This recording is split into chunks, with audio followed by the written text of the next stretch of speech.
On va attaquer sans plus tarder ce pourquoi vous êtes là, c'est-à-dire l'ascension du Kilimandjaro. Mais avant, il faut vous parler de quelque chose. Comment est-ce que j'en suis arrivé là, parce qu'on n'arrive pas, clac comme ça, sur le toit de l'Afrique, du jour au lendemain. Il y a eu, chiffre qui résulte de ma propre expérience, 80% de préparation. 80% de préparation, qu'est-ce que ça inclut? Ça inclut des entraînements. Des entraînements comme ici, vous pouvez le voir, sur le Mont Blanc.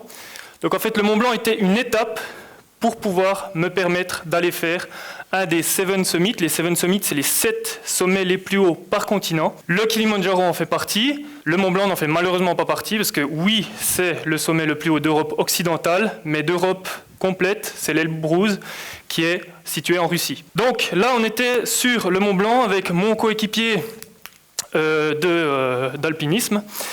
Comment est-ce que je l'ai rencontré? C'est une petite anecdote aussi. Comme souvent, mes aventures commencent sur Facebook. Je mets un post et puis je demande qui c'est qui est d'accord de m'accompagner dans une petite folie. Il y a des oui, il y a des non, mais avec ma popularité grandissante, 0 personne ne m'a répondu ce jour-là. Je me suis donc retrouvé avec personne pour m'accompagner sur ce Kilimandjaro, sur ce Mont Blanc. Et ce qui s'est passé, c'est que j'ai dû en fait me débrouiller pour faire mon premier 4000 mètres tout seul. Alors je vous rassure, c'était pas le Mont Blanc. Je suis parti faire le Bissorn. Le Bissorn, donc c'était un 4000 mètres, le premier que j'ai pu réaliser tout seul. Et ensuite, vu que ça s'était bien passé, j'ai décidé de m'attaquer à plus gros. Donc on est allé sur le Mont Blanc. Et là, on était 2 pour aller au Mont Blanc. Ce qui s'est passé en fait durant cette ascension du Mont Blanc, c'est qu'à 4200 mètres, il faut savoir qu'il est à 4808, le Mont Blanc. À 4200 mètres environ, mon coéquipier a commencé à avoir des symptômes du mal aigu des montagnes. Donc le mal aigu des montagnes se caractérise par plusieurs symptômes, des vomissements, des maux de tête. Ça peut être aussi une perte d'appétit, une perte de besoin d'aller aux toilettes. Et puis dans les cas les plus graves, des œdèmes cérébraux ou des œdèmes pulmonaires. Donc ce qui s'est passé à ce moment-là, c'est que lui, il commençait à plus avoir de souffle, tout simplement. Donc, chose qui arrive à cette altitude-là. Et on a dû prendre une décision. Cette décision était la suivante. Soit il redescendait et il allait se mettre dans l'abri en m'attendant, soit je continuais et il redescendait. Ça n'a pas été une décision facile, mais j'ai décidé d'aller tout seul sur le toit de l'Europe occidentale. Et à ce moment-là, il me restait 600 mètres. Donc là, vous voyez, ça c'est le toit du Mont Blanc ici. Et là, j'ai décidé d'y aller tout seul. Il faut savoir que vous longez la crête ici. Donc vraiment, c'est quelque chose où il y a quand même pas mal de vide des deux côtés. Quelques semaines avant, un Japonais s'était tué en essayant de faire l'ascension. Et ils étaient toujours en train de le rechercher à ce moment-là. Donc, non seulement la montagne tue, mais en plus, elle peut vous faire disparaître. Donc, il y a quand même un réel danger à continuer une ascension comme ça tout seul. Il y a des gens aussi qui sont très habitués, qui le font en courant. On a vu des ultra-trailers qui montent là-haut en courant.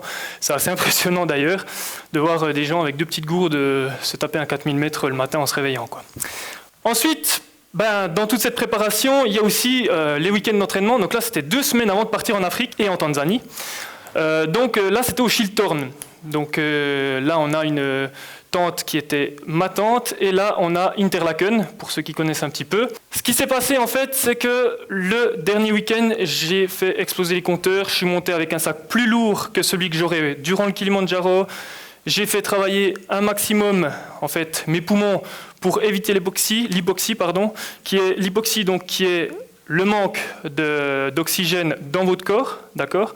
Donc, en fait, pour pallier à ce problème, le Chiltern, on est d'accord, c'est pas très haut, c'est environ 3000 mètres, mais pour pallier à ce problème, j'ai fait des exercices haute intensité à cette altitude-là. Donc, j'ai couru en faisant des sprints, j'ai fait des pompes, j'ai fait beaucoup d'exercices avec le poids du corps, etc., etc. Une fois que ça s'était fait, ça m'a permis en fait de pouvoir commencer à préparer tout simplement le matériel que j'aurais besoin pour faire cette ascension du Kilimandjaro. Cette ascension du Kilimandjaro qui, je le rappelle, a été faite en 3 jours, alors que normalement, on compte entre 6 à 9 jours, indépendamment de la voie.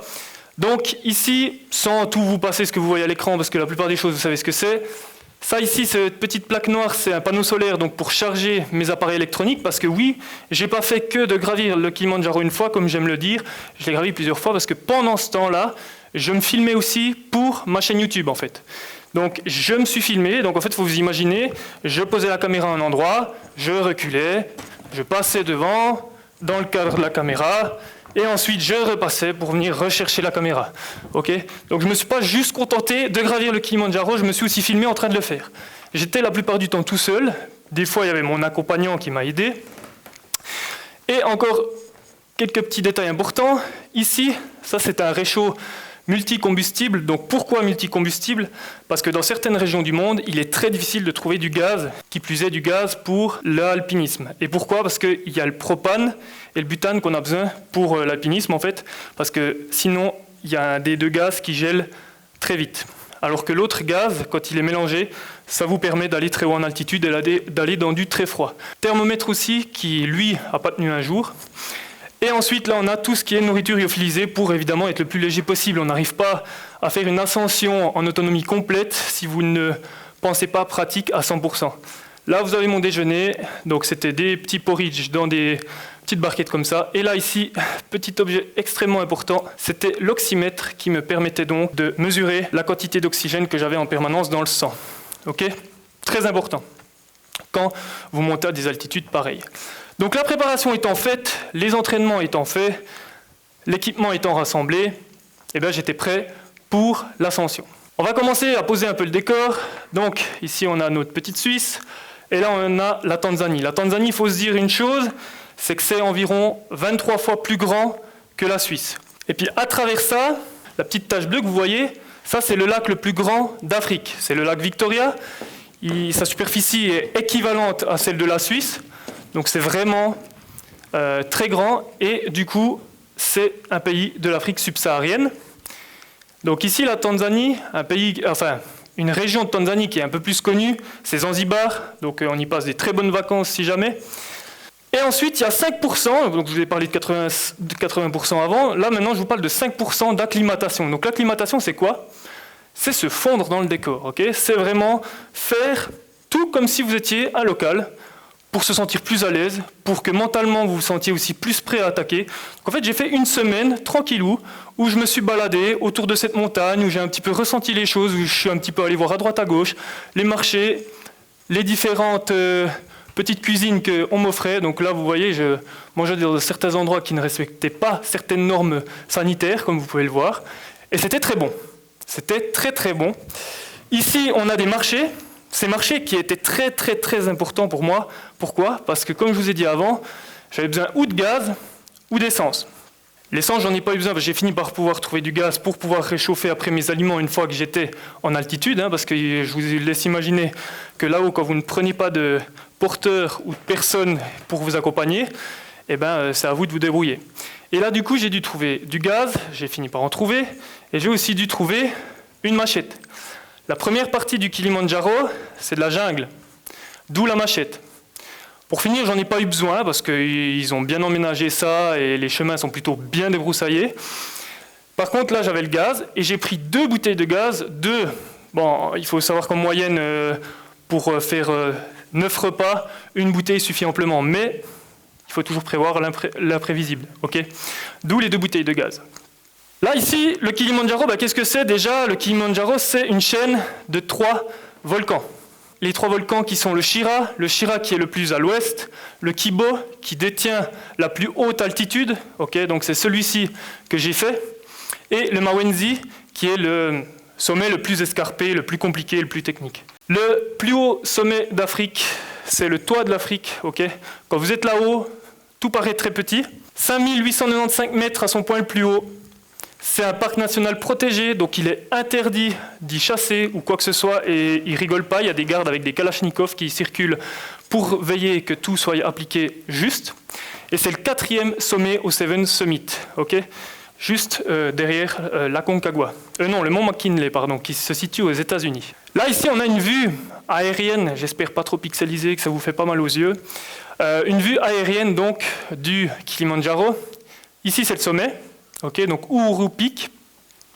Je vais un peu vous décrire rapidement les 7 voies qui peuvent vous permettre d'y accéder. On a la voie donc qui est tout au nord, la voie Rongai, qui est une voie qui part depuis le Kenya. On a une voie ici qui est la Marangu Way. Donc cette voie-là, c'est la voie la plus facile et aussi la plus empruntée. On l'appelle aussi la voie Coca-Cola parce qu'elle est énormément empruntée par les Américains. Et il y a aussi des cabanes pour s'y reposer, il y a des refuges, bref, c'est un peu le 5 étoiles. La Mweka, c'est la voie qu'on utilise particulièrement pour redescendre le Kilimandjaro. Lumbwe, c'est la voie où vous allez monter le plus rapidement. Donc si vous n'êtes pas trop habitué à l'altitude, c'est peut-être celle à éviter. Et la Makame.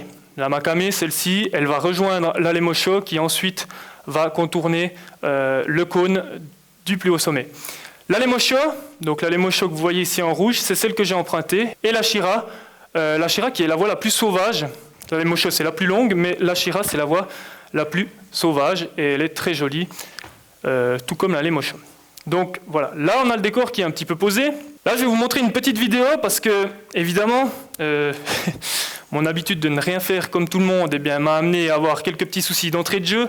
C'est-à-dire que le Kilimandjaro, j'avais lu avant d'y aller que c'était impossible de le faire tout seul. Mais bien souvent, entre ce qu'on voit sur le terrain et ce qu'on voit sur Internet, ça peut changer. Et du coup je me suis dit, je vais quand même tenter de le faire tout seul. Je suis arrivé aux portes du Kilimandjaro et qu'est-ce qui s'est passé ? Je vous laisse découvrir.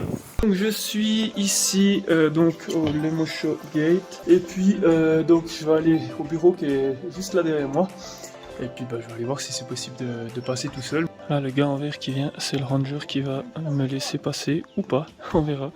Donc voilà. Ils sont en train de parler de moi. Pour savoir si je vais pouvoir aller tout seul ou pas, il m'a dit que non. Bon les amis, alors ce qui est en train de se passer, c'est que je suis toujours dans le bureau. Le garde a appelé donc le supérieur. Le supérieur va venir dans 30 minutes. Il me dit déjà que c'est plutôt bénéfique parce qu'il ne se pointerait pas si c'était un nom catégorique. Là j'ai déjà réussi un peu à le dissuader parce qu'il m'a dit mais non ça va pas aller et tout, il faut prendre un guide. Il m'a dit non mais allez, je fais tout seul, je fais plein de trucs tout seul, etc. Je vais en montagne tout seul, etc. J'ai l'habitude, j'ai un peu menti, j'ai dit que j'avais déjà fait des plus hauts sommets. Mais bon, des fois c'est un petit peu pour le bien que j'ai été obligé de dire ce petit mensonge. Donc voilà, pour le bien de mon aventure évidemment, sinon je ne me permettrai pas de mentir pour nuire à qui que ce soit. Donc voilou, j'espère que quand il va venir ça va être bénéfique. J'ai été invité à manger par le commissaire et puis là il est en train de se démener pour me trouver une solution pour que je puisse passer. J'ai essayé donc d'expliquer que voilà, je faisais plein de montagnes tout seul, etc. Mais il m'a dit mais ouais ok c'est bien, j'ai montré l'équipement, il m'a dit c'est bien mais ça n'empêche pas que je peux pas te laisser aller tout seul quoi. Et du coup j'ai essayé de trouver une autre solution, j'ai dit mais je peux pas m'intégrer dans un groupe qui arrive là avec les guides juste pour passer les gates et puis j'avance à mon rythme et puis je vais comme je veux et tout. Et puis après il m'a dit non ça joue pas parce que en fait les guides ils voulaient pas me prendre parce qu'ils avaient déjà le groupe qui était organisé, qui était déjà payé de ça, puis ils peuvent pas prendre l'argent de la compagnie comme ça sur place. Bref, de toute façon je redescends pas. J'ai dit moi je redescends pas, je reste là c'est sûr. Donc voilà, même si je peux pas continuer à monter, je reste là. Donc après il m'a dit mais de toute façon on va trouver une solution et tout. Il a été très très cool. Et puis il a très bien compris que j'étais déter et que j'allais rien lâcher. Et du coup il m'a dit écoute, j'ai une solution pour toi. Il faut au moins être 2 pour monter et au moins avoir un guide. Donc il m'a dit je vais te trouver un guide. Il m'a dit je vais regarder et il a fait tous les téléphones, il faut tous les téléphones. Il a pris mon passeport, il a fait tous les papiers par téléphone avec plein de gens, il a appelé plein de gens, etc. Il s'est tout arrangé pour moi en fait. Il a tout fait en Swahili, tout ça, j'ai rien eu besoin de faire, j'ai juste donné mon passeport et tout tranquille. J'ai bien dit, mais par contre, il faut que le guide il aille à mon rythme parce que j'ai vraiment un objectif personnel de le faire en 3 jours. Et là du coup il m'a dit ah ouais ok y a pas de problème. Bon les amis c'est parti, j'ai le pass pour aller au sommet du Kilimandjaro. Oh, je suis trop content. C'est trop bien. Voilà. Il en suffit de peu pour être heureux. Du coup parlons un petit peu on va changer parce que ma tête n'est pas terrible. Parlons un petit peu de ce fameux guide que j'appellerai par la suite plutôt accompagnant, parce que clairement un guide, comme son nom l'indique, est censé vous guider. J'étais très bien renseigné avant de faire ce sommet, hein, je ne vous cache pas, donc je connaissais déjà l'itinéraire que j'allais prendre, etc. J'avais eu droit à avoir accès à des vieilles cartes dues à un couple de Néerlandais que j'avais rencontré avant de faire l'ascension et qui trouvaient un petit peu fou mon projet et qui m'ont dit mais viens on a des cartes à te montrer, etc. J'ai eu accès à ces cartes, je les ai prises en photo sur mon appareil, mon téléphone tout simplement. Et puis du coup, je me suis retrouvé à mener le bal au bout de 4 heures. Donc au bout de 4 heures, il y a mon guide qui est... Enfin, au bout de quelques heures, il y a mon guide qui est arrivé. Il m'a dit, écoute, c'est bon, je prends le lead. Il était fin, ça faisait 10 ans qu'il faisait des ascensions de Kilimandjaro, pas beaucoup plus vieux que moi, il avait que 34 ans. Il m'a dit, c'est bon, je prends le lead. Bon, alors je l'ai laissé passer devant. On est passé devant, enfin, il est passé devant, j'avais toujours mon sac de 25 kg dans le dos, je le suivais vraiment très proche. Après, il me dit, bon, on fait une pause. Je dis, ok, on fait une pause. On s'arrête, tout. Il me dit, écoute, c'est bon, passe devant. Je passe devant. Et puis au bout d'une heure, plus de guide. Au bout d'une heure, plus de guide. Alors je me suis dit, je l'attends parce que j'ai pas envie de me faire engueuler ou de me faire embêter. Hein. Je vous rappelle qu'il y a des gardes en Kalachnikov qui circulent. Et puis, une fois de plus, hein, j'ai tout essayé. Vous ne pouvez pas passer en étant tout seul. Enfin, il y a un Américain qui a tenté, il a fini en tôle. Donc c'est plutôt un truc à éviter. Et puis, en plus, vous avez des checkpoints à chaque camp qui demande justement à la personne qui est un local de montrer justement le papier. Okay, donc c'est pas vous qui pouvez montrer votre papier comme ça, ouais c'est bon, j'ai l'autorisation, enfin bref. Du coup, il est arrivé vers moi, puis il m'a demandé si je volais. Alors il m'a demandé tout simplement si je volais, j'ai dit non, mais écoute, c'est mon rythme de marche normal. Et puis après j'ai dit, moi si j'ai un objectif, je m'y suis préparé pour, et j'ai envie d'arriver dans 3 soirs en bas du Kilimandjaro tout simplement. La première partie, comme je vous ai dit, c'était de la jungle. Donc la jungle, voilà, c'était très joli, vert. On a un peu eu tous les temps hein, durant cette ascension, on a même eu de la neige. Là, on voit qu'on avait des nuages et tout ça, il a plu durant toute la première partie de l'ascension. J'ai insisté pour pouvoir monter avec un des groupes qui partait. Ils ont fini par me laisser... Ouais, je suis un peu le gars relou, moi. Hein. Je suis un peu le gars qui ont dit non, moi je continue de... Voilà. Et ils m'ont dit, ben voilà, tu peux partir avec un des managers du prochain camp. Du coup, je suis parti avec lui. On a discuté. Il m'a dit, ok, d'accord, c'est qui ton guide, en combien de jours tu vas faire l'ascension? Bref, on a un peu discuté, puis je dis en 3 jours. Puis là, de nouveau, il m'a dit, wow, en 3 jours, mais t'es sûr que tu vas y arriver et tout? Je dis, écoute, j'espère y arriver, j'ai tout fait pour. Après, on verra. Et du coup, il m'a fait visiter un petit peu un des camps typiques du Kilimandjaro. Donc il m'a fait visiter, il faut savoir un truc, c'est que vous avez accès à des cuisiniers, vous avez accès à de la nourriture chaude quand vous payez une compagnie pour aller là-haut. Vous avez accès à plein de choses très agréables, y compris à des porteurs. Et là, il m'a dit, bah écoute, tu sais quoi, j'aime bien ce que tu fais, et du coup, je vais te donner un peu des réserves. Donc du coup, il m'a donné ses oranges, des petits jus de mangue et ce pain. Et ce pain-là, je me suis dit, mais purée, mais où c'est que je vais mettre ça? J'ai pas de place du tout dans mon sac. Tout était ultra compacté, tout ça. Alors bon, je suis parti le matin, j'ai mangé 2 tranches, et puis je l'ai attaché devant mes lanières ici. Puis je me baladais, j'avais mon pain qui traînait comme ça. Et puis pour finir, je me suis dit, mais ce pain, je vais le donner à quelqu'un, c'est pas possible. Je vous promets qu'il n'a pas fait une journée. Hein. Puis vous avez vu la quantité qu'il y en a, il y avait une boîte complète. J'ai tout descendu. Ça faisait un apport en glucides qui était très appréciable. Et puis, je me suis même dit au début, ouais, mais j'ai pas de beurre, j'ai pas de peanuts butter. Comment je vais manger ça, en fait? Je me suis dit, mais comment je vais manger ça? Je vous promets qu'en montagne, vous devenez beaucoup moins pénible. Hein. Vous finissez par manger un petit peu tout ce qui vous passe sous la main. Là, c'est un exemple de mon camp. Donc, j'étais un petit peu isolé. Pourquoi? Parce que j'ai besoin de calme pour dormir et me reposer. Et du coup, j'ai préféré me mettre à l'écart de toutes les tentes qu'il y avait là. Ici, on a une photo de ma cuisine. Donc, la cuisine ici avec le petit réchaud à gaz hein, qu'on a vu avant la bouteille de gaz. Ici, les petites fourchettes, cuillères. Et ici, la nourriture lyophilisée. J'étais en train de faire bouillir mon eau, tout simplement, pour pouvoir non seulement remplir mes gourdes, mais en plus de ça, réhydrater ma nourriture. Alors, la diversité des repas, je ne vous en parle même pas. Hein. C'était des pâtes aux champignons, midi et soir. Okay, le matin, j'avais un petit pudding avec le petit porridge que je vous ai montré avant. Mais voilà tout. On a plusieurs panneaux, en fait, quand vous faites l'ascension du Kilimandjaro, qui vous indiquent à quel camp vous êtes. Donc là, on était en l'occurrence au Barafu Camp, qui vous indique aussi l'élévation à laquelle vous êtes, donc l'altitude, et puis la zone que vous allez traverser, parce qu'il y a plusieurs zones. Hein, vous passez vraiment autant de la jungle hyper fertile à des zones quasi déserte, quasi lunaire, j'ai envie de dire même. Et puis vous avez aussi combien de temps vous allez mettre. Alors c'est un petit peu comme ici, hein, sur les sentiers pédestres. Si vous avez, dépend de votre forme, vous allez faire plus court, mais vous avez combien de temps vous allez mettre pour rejoindre un camp ou un autre. Donc là, vous avez plusieurs exemples de ces panneaux. Parlons un petit peu des paysages, parce que qui dit Kilimandjaro dit paysage grandiose, hein, quand même. Je veux dire, c'est un sommet qui offre plein de cadeaux. Donc les fameuses cascades qui me permettaient de me réapprovisionner en eau, évidemment toujours en la purifiant. Question de sécurité. Ici, ça c'était le camp de Lava Tower. Donc là, vous pouvez voir la petite tache jaune, c'est mon sac. Et puis ici, normalement, il y a plein de tentes pendant la belle saison, mais là, c'était pas droit à ça. Et du coup, pourquoi Lava Tower? Parce que c'est une tour de lave tout simplement qui s'est formée, puisque c'est des volcans. Hein. Là, ici, on voit qu'il avait neigé. Malheureusement, j'ai pas pu le prendre en photo autrement que sur mon sac. Donc on voit que la neige tenait au sac, donc il faisait bien froid déjà à cette altitude. On était à environ 4000 mètres à ce moment-là. Et ça, c'est un sénesson géant. Donc les sénessons, il y a plusieurs espèces qui existent, mais le sénesson géant est une espèce endémique du Kilimandjaro. Et là, du coup, je vous remontre une petite vidéo. J'ai super bien dormi cette nuit. C'est presque dommage que le réveil ait déjà sonné. C'est la première fois en montagne que je me fais vraiment réveiller par le réveil. D'habitude, je me réveille avant. Là, il est 4 heures, donc je vais aller chercher l'eau, faire bouillir l'eau, préparer tout ce que j'ai besoin en eau pour le reste de la journée, plus pour manger. Et puis c'est parti. Dans 1 heure, on est loin, quoi. Attendez, je l'ai complète, quoi. Heureusement que j'ai un bon équipement, parce que sinon, je me laisserais plaire cette nuit. Regardez là, le ciel est tout étoilé, je sais pas si on voit bien. Pas top, je crois. Hein. Bah, je crois que l'altimètre est mort. Il a pas dû supporter le combo pluie d'hier, plus température négative et très froide de cette nuit. Il est raide, j'ai beau faire ce que je veux. Il n'y a plus rien qui se passe. Bon, voilà, moi, je dois aller réveiller mon accompagnateur.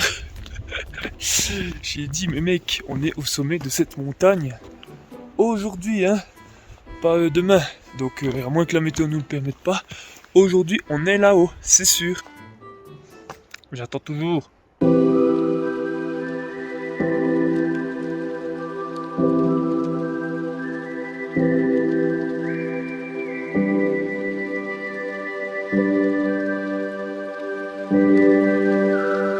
J'explique pas comment c'est bien de devoir descendre et monter et crapahuter dans ces rochers quand vous avez 25 kg dans le dos. Oh putain,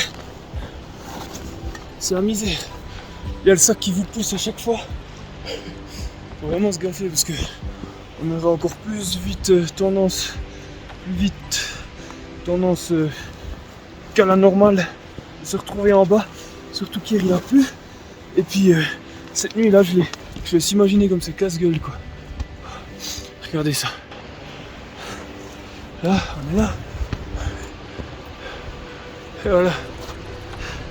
Mon pote Ézéchiel. Par contre la vue, pas mal, hein. Les cascades, le camp qu'on vient de quitter et le soleil qui se lève. Ézéchiel, smile. Hakuna Matata. Regardez les amis, cet océan de nuages. Là-bas on voit le mont Meru, donc qui est à 4400 mètres environ. Et puis là, le sommet. C'est génial, ça fait trop plaisir. Voilà, donc c'est très bien qu'on s'arrête sur cette image. Là, ici, vous voyez, on commence à voir la limite neige et terrain simple, en fait.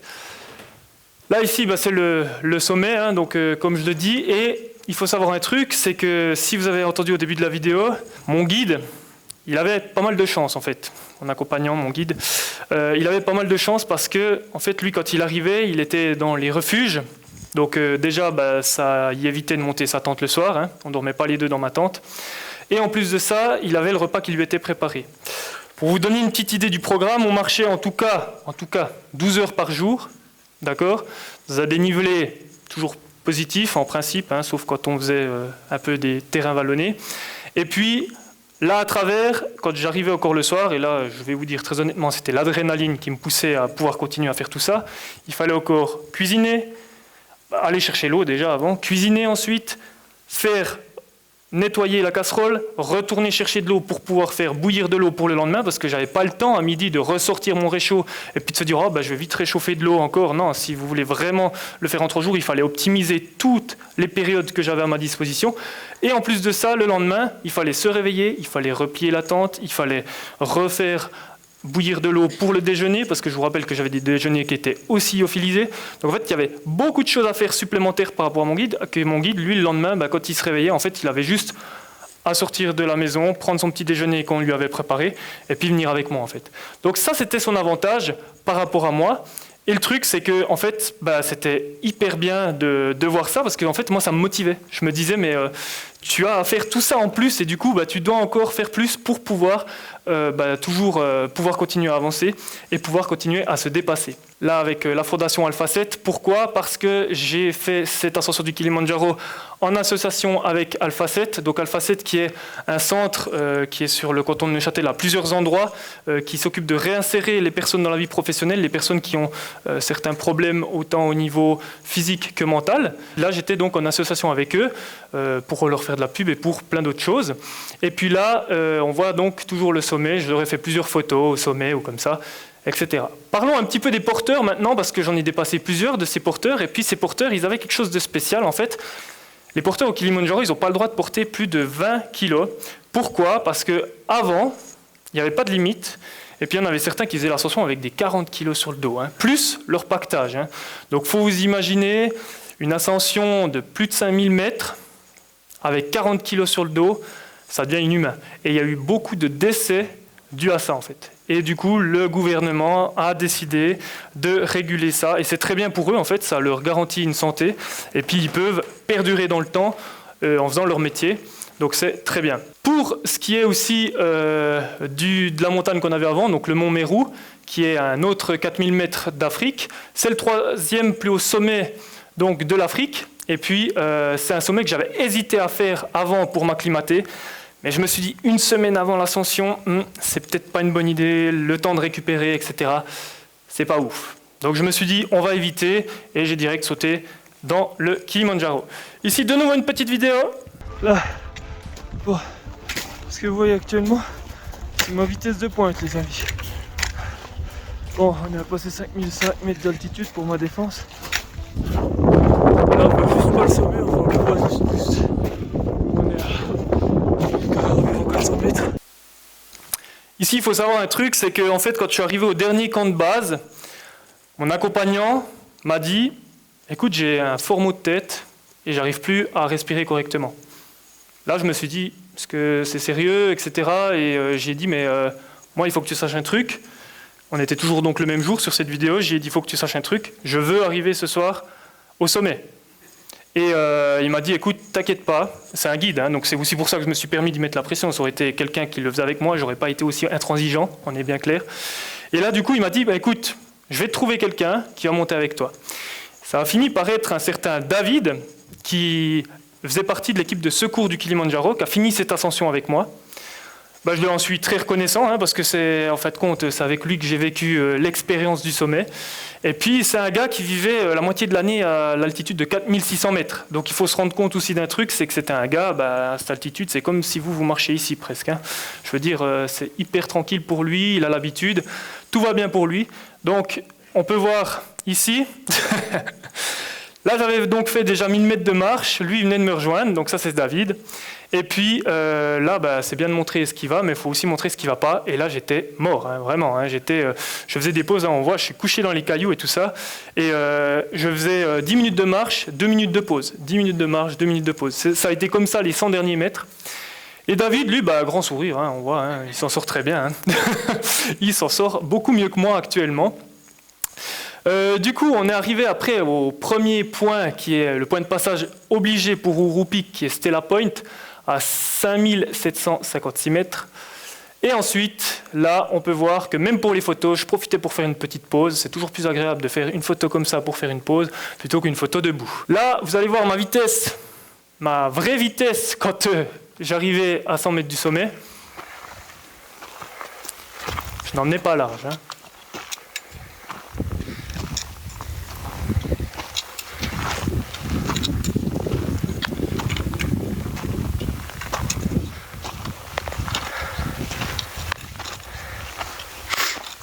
Hakuna Matata.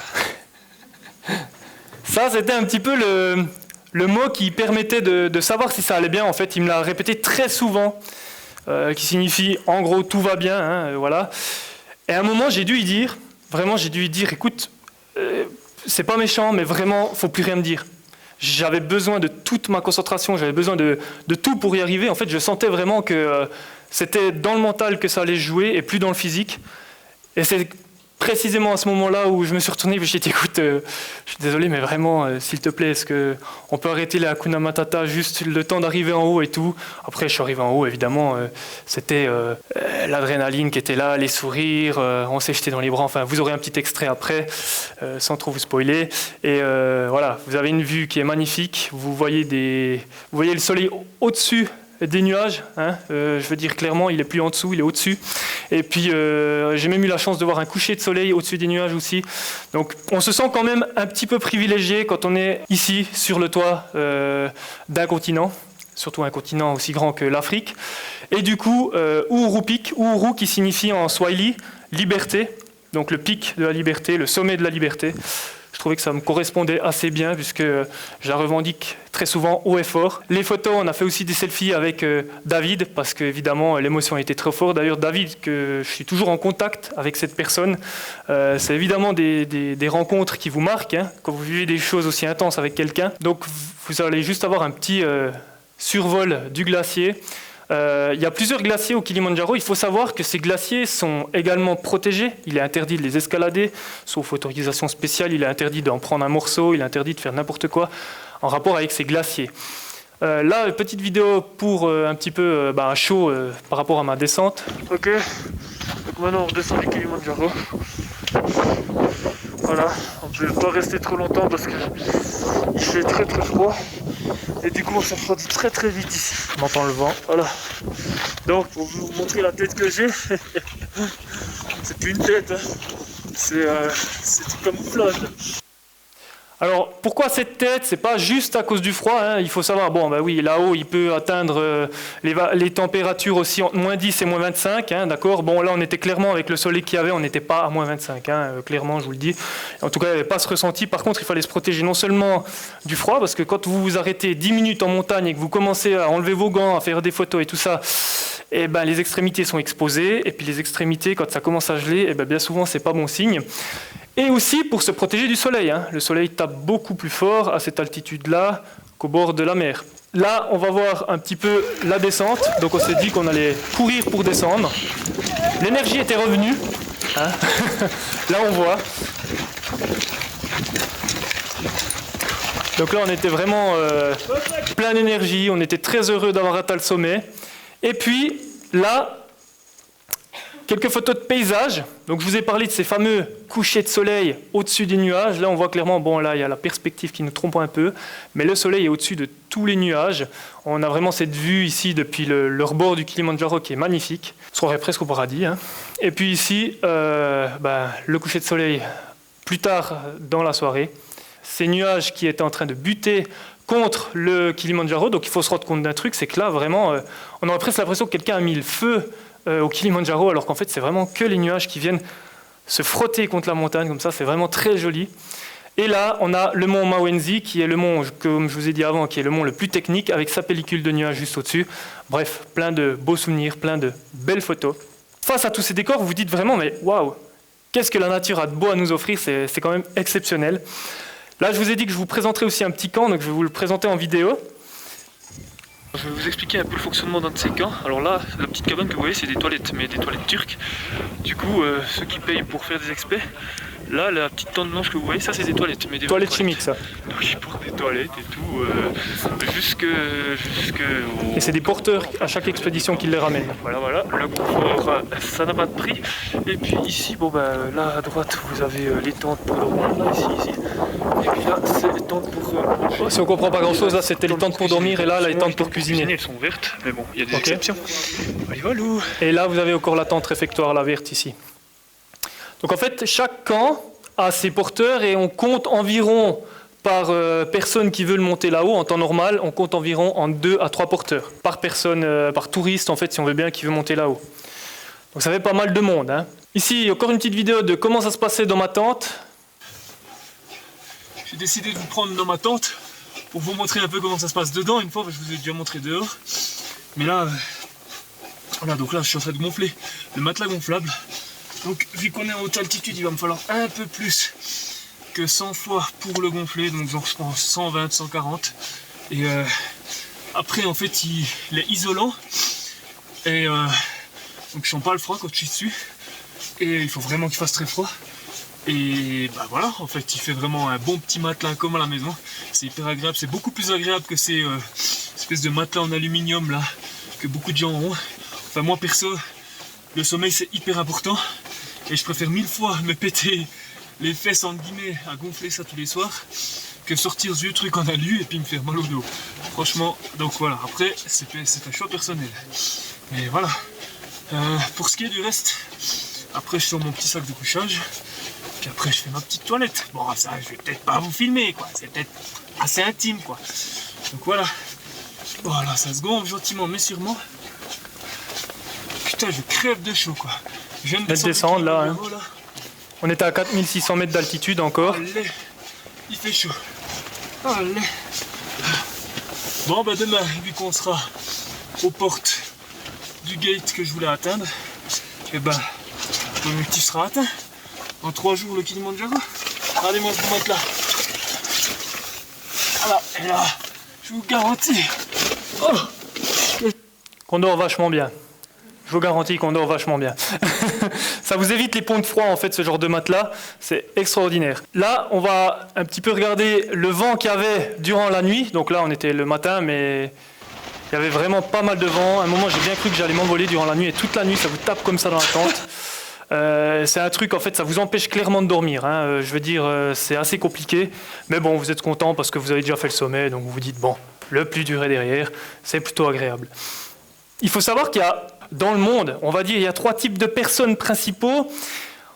Et en montagne, on va l'appliquer un petit peu aussi sur la montagne, justement, cette petite métaphore, c'est, vous avez un peu les pessimistes qui sont parfois en montagne. Les pessimistes, ils vont un petit peu voir le sommet, ils vont se dire « Waouh, purée, c'est quand même haut, c'est un peu compliqué, je vois pas comment est-ce que je pourrais y arriver. » Ils vont vite se résilier. Et vous avez les optimistes aussi. Les optimistes, eux, ils vont plutôt être hyper motivés, hyper entraînants. Et en fait, je dirais même, malheureusement, c'est les gens les plus dangereux en montagne parce que, en fait, pour eux, tout va toujours très bien, en fait. Donc voilà, donc en fait, ils sont en train de monter sur un sommet. Ils commencent à avoir très froid aux extrémités, donc que ce soit pieds ou mains. Et ils vont se dire, waouh, purée, mais c'est génial, j'ai un peu froid et tout. Puis 5 minutes après, ils vont se dire, ah, c'est génial, j'ai les doigts un peu bleus, mais ça va toujours. Et puis, en fait, pour finir, ils vont se mettre en danger, en fait. Si on est trop optimiste en montagne, ça peut aussi être un danger. Et puis, il y a la troisième catégorie de personnes, qui est, je dirais, les personnes réalistes. Et là, les personnes réalistes, en fait, ils vont savoir adapter. Et typiquement, en montagne, il faut savoir adapter en permanence. Si vous êtes effronté et que vous vous dites « je veux faire absolument cette montagne en 3 jours », et que la météo ne s'y prête pas, vous risquez votre vie, tout simplement.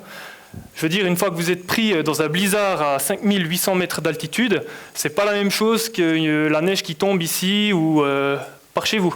Okay, donc c'est quelque chose à laquelle il faut aussi faire extrêmement attention, c'est votre comportement en montagne, ne pas être arrogant, ne pas se dire ouais bon bah ça va passer et tout. On a eu aussi une extrême chance d'avoir le temps qui était de notre côté. Ça aurait pu être totalement différent. Là ici on voit donc la tente et ce qu'on a fait un petit peu pour essayer de la couvrir. On avait rajouté des cailloux et tout ça pour essayer de limiter le vent.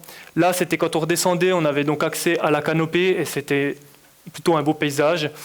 Et là, ici, la fin de l'ascension.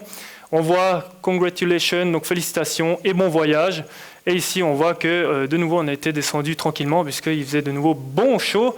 On voit un petit peu que j'étais en sueur. Et j'avais une folle envie de pizza, hein, parce qu'en montagne, il n'y a pas de pizza, malheureusement. Et en redescendant, j'avais vraiment envie d'une pizza. Elle était plutôt bonne. Je vais vous laisser cette petite vidéo qui dure environ 6 minutes. C'est un extrait donc d'une de mes vidéos sur YouTube.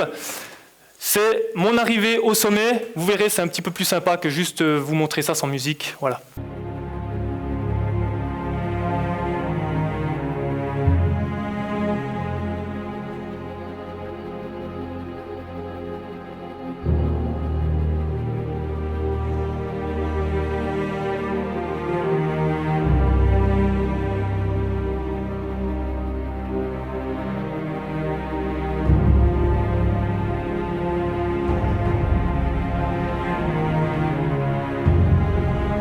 D'attendre Stella Point, c'est le panneau que vous voyez derrière. Maintenant on va à Uhuru Peak, qui est vraiment le plus haut sommet de Tanzanie.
sommet du Kilimandjaro avec mon pote David.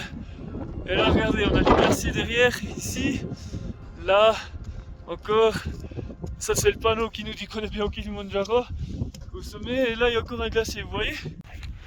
Voilà. Donc avec David, on est déjà en train de redescendre parce que je laisse imaginer qu'ici, c'est pas les tropiques. Voilà. Un rêve de réaliser. Je suis parti depuis Simbafam, donc ça me faisait 20 km de plus à pied jusqu'à Olémo-Choguette. Puis après, j'ai pris la voie la plus longue avec 25 kg sur le dos. Tout le long, tout ça en 3 jours. Et enfin 2 jours et demi pour l'instant, on va redescendre maintenant. Donc en 3 jours, l'objectif aura été atteint. Et ça, c'est le top. Oh, il est 17h15 et on s'est donné comme objectif d'être dans 2 heures au camp. En sachant qu'on a fait, je sais plus exactement, environ 4 heures, je vous dirai ça après. Et là, on est en train de courir à 5000 mètres quoi. Bon, en descente, hein, c'est sûr, mais c'est bien, ça fait travailler le cardio quand même.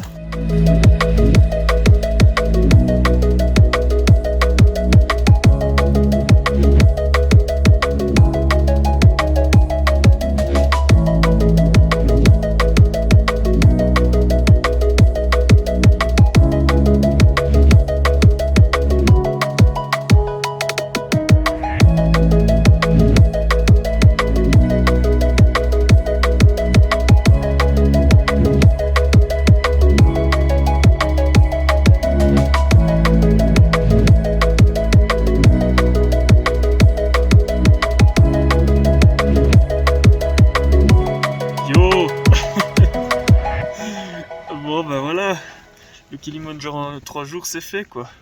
Là je passe encore juste une nuit dans un des camps pour pas devoir payer un hôtel cette nuit alors que j'ai encore des réserves. Donc je profite encore un petit peu de mon petit confort, d'être en plein dans la nature. Et je suis bien dans ma tente. Je suis bien. Bon, faut quand même que je vous dise un truc, c'est un truc de dingue les tentes. Enfin ma tente, elle est tout petite hein. C'est une tente de place. Et puis je la remplis, mais à chaque fois j'arrive à perdre quelque chose dans cette tente, hein. À chaque fois, c'est un truc de dingue. Donc voilà.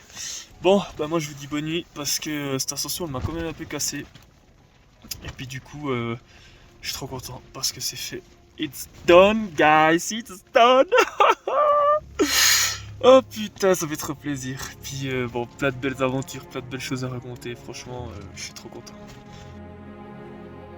Atteindre le sommet. Voilà qui était chose faite. J'étais loin de me douter de tout ce qui m'attendrait avec cette aventure. Une aventure qui m'aura fait rencontrer David, l'homme qui remplacera mon accompagnant et qui faisait partie du service de secours du Kilimandjaro. J'étais également loin de me douter qu'un simple coup de fil à mes parents m'apporterait autant d'émotions positives. Sans parler de ces paysages grandioses qui m'auront transporté non pas la tête dans les nuages, mais bel et bien au-dessus de ces derniers. Vous savez, pour finir, on m'a souvent demandé pourquoi est-ce que je fais tout ça ? Pourquoi est-ce que je m'impose de tels défis ? La réponse est en somme toute assez simple, non seulement car à chaque fois j'en suis ressorti grandi, mais en plus, un jour quand j'aurai un âge avancé et que je serai assis, je n'aurai pas envie de me dire si j'avais su que la vie passait si vite. Je l'aurais fait avant et j'aurais arrêté de repousser au lendemain.